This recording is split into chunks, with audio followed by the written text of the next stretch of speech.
जंग हारने के कगार पर पहुंचा इजराइल, ये बड़ा सवाल और बड़ा पर्दाफाश हुआ है। आज की सबसे बड़ी खबर और सबसे बड़ा सवाल यही है कि इजराइल या क्या ये जंग हार गया है? क्या मिडिल ईस्ट के मैदान में नाकाबिले शिकस्त मानी जाने वाली आईडीएफ के हौसले पस्त हो चुके हैं? ये सवाल इसलिए क्योंकि आईडीएफ चीफ एयाल ज़मीर कहते हैं कि फौज कम है, अंदरूनी टूट का डर है, जंग के मैदान में रिजर्व फोर्सेज अब और नहीं लड़ पाएंगी। दूसरी तरफ मुकाबले में जो मुल्क है उसने फौज में 10 लाख नई भर्ती का दावा भी किया है। लेकिन फिर सवाल उठता है कि इतनी आसानी से इजराइल कैसे हार मान सकता है? कहीं इजराइल की नई कोई चाल तो नहीं? क्या ईरान में बूट्स ऑन ग्राउंड से दूरी बनाना चाहते नेतन्याहू? इन तमाम सवालों के जवाब आज जानेंगे। फौज कम, खजाना खाली और इसराइल के अंदर आपसी जंग, क्या इजराइल हार के कगार पर है? आज की सबसे बड़ी और सनसनीखेज यही खबर है। इजराइल की सरकार और आर्मी में इख्तलाफ खुलकर सामने आ गया है। सरकार और आईडीएफ के बीच एक खुफिया मीटिंग हुई है। इस मीटिंग में चीफ ऑफ आर्मी ने हाथ खड़े कर दिए हैं। इजराइल की वो फौज जो कभी हार नहीं मानती, आज अपने ही बोझ तले दब रही है, टूटने की कगार पर है, ढहने के करीब है। ये सनसनीखेज पर्दाफाश खुद आईडीएफ जनरल एयाल ज़मीर ने किया है। आईडीएफ चीफ एयाल ज़मीर ने इजराइल के लिए खतरे की घंटी बजा दी है। उन्होंने ऐसा बयान दिया है जिसने ईरान में जश्न का माहौल पैदा कर दिया है। इजराइल के बारे में दुनिया का नज़रिया हमेशा उसकी ताकतवर फौज और मोसाद की खुफिया ताकत पर टिका रहा है, लेकिन आज हकीकत इसके उलट नजर आ रही है। आईडीएफ चीफ एयाल ज़मीर खुद आर्मी के कोलैप्स होने की चेतावनी दे रहे हैं। जानिए कि जो चीफ इस तरीके की बातें कह रहा है तो जाहिर सी बात है, बात कुछ गंभीर है। इसकी जो वजह है वो सरकार और सरकार की पॉलिसी और इजराइल में फैलती सिविल वॉर का खतरा। सबसे पहले आपको बताते हैं कि आईडीएफ चीफ ने सीक्रेट मीटिंग में क्या बॉम्ब फोड़े। आईडीएफ के लिए लड़ने वाले जवान खत्म हो रहे हैं, उन्होंने कहा। इजराइल के लिए पहला बड़ा झटका है कि उसके पास लड़ने वाले जवान खत्म हो रहे हैं। आईडीएफ चीफ एयाल ज़मीर का कहना है कि उन्हें फौरन 12,000 लड़ाकू फौजी यानी कॉम्बैट सोल्जर्स की जरूरत है। महीनों से जारी जंग में फौज को इस कदर थका दिया है कि अब उनके पास मोर्चे संभालने के लिए ताज़ा दम फौजी ही नहीं बचे हैं, जिन फौजियों के दम पर इसराइल जंग लड़ता है। आईडीएफ चीफ के मुताबिक वो फौज बुरी तरीके से थक चुकी है। ईरान, लेबनान और गजा हर तरफ से घिरे होने की वजह से इजरायली फौजी बुरी तरीके से थक चुके हैं। चीफ की चेतावनी है कि फौज अब और दबाव बर्दाश्त नहीं कर पाएगी। फौज के चीफ ने साफ वार्निंग दी है कि इजरायली डिफेंस अब कोलैप्स यानी ढहने के करीब है। देश में सिविल वॉर का खतरा है। दूसरा पर्दाफाश ये कि इस वक्त इजराइल के अंदर सिविल वॉर जैसे हालात पैदा हो गए। हाल इजराइल के अंदर ही एक नई जंग छिड़ गई है। तकरीबन 66,000 कट्टरपंथी यानी अल्ट्रा ऑर्थोडॉक्स यहूदी, जिन्हें हरेदी कहते हैं, वो जंग में जाने से साफ इनकार कर चुके हैं। हरेदी वो होते हैं जो मजहबी तालीम हासिल करते हैं और इबादत में मशगूल रहते हैं।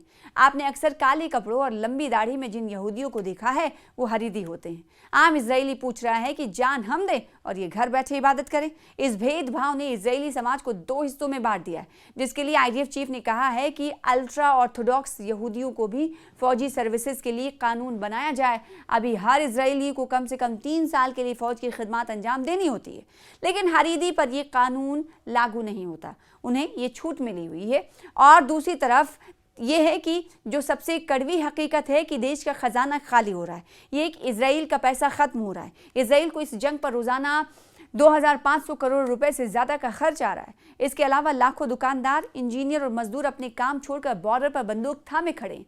देश की कमाई रुक गई है और खजाना खाली हो रहा है। तो आज इजराइल के सामने सबसे बड़ा सवाल है कि क्या जंग मैदान में हारने से पहले इजराइल अपने घर के अंदर हार रहा है? क्या इजराइल अब मोर्चे पर अंदर से खोखला हो चुका है? इजराइल में इस वक्त हालात क्यों खराब हो रहे हैं, उसे समझने के लिए इजराइल के समाज का पोस्टमार्टम करना जरूरी है।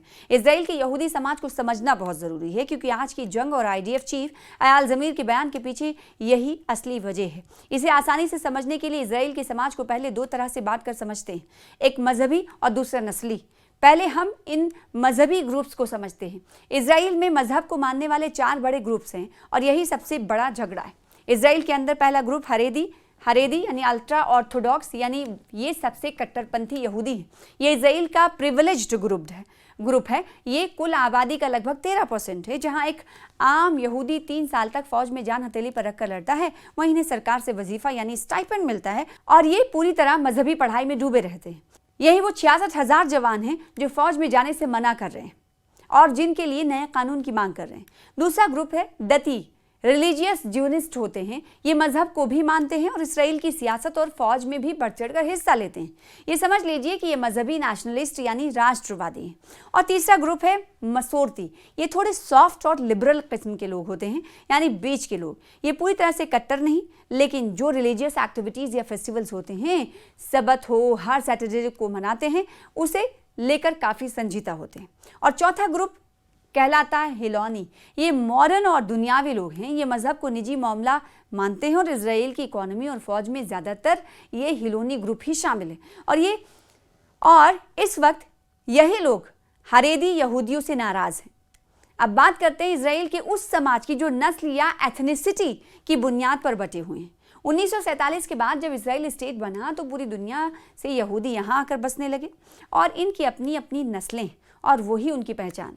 अश्कनाजी यहूदी, सबसे पहले आपको अश्कनाजी यहूदी के बारे में बताते हैं। ये वो यहूदी हैं जो यूरोप के जर्मनी, पोलैंड और रूस से आए। इजराइल की सत्ता, अदालत और बड़ी कंपनियों में इनका बोलबाला रहा है। मिज़राही यहूदी वो जो मिडिल ईस्ट के इराक, ईरान, अब यमन और मोरक्को से इजराइल आए। आज इजराइल की आबादी में इनका बड़ा हिस्सा है। यहाँ आपको ये भी बता दें कि इजराइल के इतिहास में लगभग सभी प्राइम मिनिस्टर अश्कनाजी नस्ल के रहे।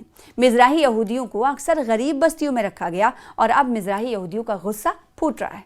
सफारदी यहूदी, अब बताते हैं आपको सफारदी यहूदी के बारे में। सफारदी यहूदी वो यहूदी हैं जो स्पेन और पुर्तगाल से मिलकर नॉर्थ अफ्रीका और अरब मुल्कों में बसे थे। इथोपियाई यहूदी सबसे ज़्यादा दबे कुचले और मार्जिनाइज्ड यहूदी हैं। ये अफ्रीका से आए ब्लैक यहूदी हैं जिन्हें इजराइल में अक्सर नस्लवाद यानी रसिज्म का सामना करना पड़ता है। इजराइल के अंदर नस्लवाद का जहर भी दिखाई देता है। अभी इजराइल के हालात ये हैं कि सारे ग्रुप्स, चाहे वो मजहबी हों या नस्ली हों, इस वक्त मुसलसल जंग से परेशान हैं और इनका गुस्सा बाहर आ रहा है। इस जंग में इजराइल सिर्फ बाहर ईरान से नहीं लड़ रहा, बल्कि उसके अंदर अश्कनाजी बनाम मिज़राही और सेकुलर बनाम हरेदी की जंग भी जुड़ी हुई है। उधर इजरायली फौज का हौसला टूट रहा है। जी हाँ, IDF के अंदर पनप रही गहरी बेचैनी और मायूसी की वजह से लंबे वक्त से चल रही जंग, ईरान का जवाबी पलटवार, बदलता हुआ ग्लोबल और स्ट्रैटेजिक बैलेंस है। बरसों से जारी मिलिट्री ऑपरेशन ने फौजियों को जहनी और जिस्मानी तौर से पूरी तरह से निचोड़ लिया है और अब उनके लिए ये समझना बहुत मुश्किल हो रहा है कि जिस टारगेट के लिए अपनी जान को हथेली पर रख कर आगे बढ़ रहे हैं वो आखिर हासिल कब हो गया। 12,000 से 15,000 नए जवानों की ज़रूरत है।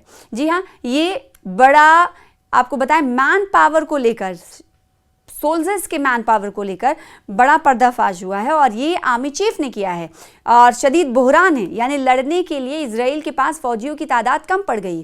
ताज़ा रिपोर्ट्स के मुताबिक इजराइल को फ़ौरन 12,000 से 15,000 तक नए जवानों की ज़रूरत है ताकि मोर्चे पर थके हुए फौजियों को कुछ राहत दी जा सके। इजराइल की असली ताकत उस रिजर्व फौज, उसकी रिजर्व फोर्स है। रिजर्व फौजी दरअसल ईरान के वो आम शहरी होते हैं जो अपनी ज़िंदगी में डॉक्टर, इंजीनियर, कारोबारी, स्टूडेंट्स होते हैं, लेकिन कानून के मुताबिक उन्हें अपनी जवानी के कुछ साल फौज में गुजरने पड़ते हैं और उसके बाद वो अपनी नॉर्मल ज़िंदगी में आते हैं। मगर शर्त ये होती है कि ज़रूरत पड़ने पर या जंग छिड़ने पर उन्हें कभी भी घर बार और काम काज छोड़कर वापस वर्दी पहनकर जंग के मैदान में आना होता है, जिसे एक कॉल अप कहा जाता है। इजराइल की असली ताकत यही लोग हैं।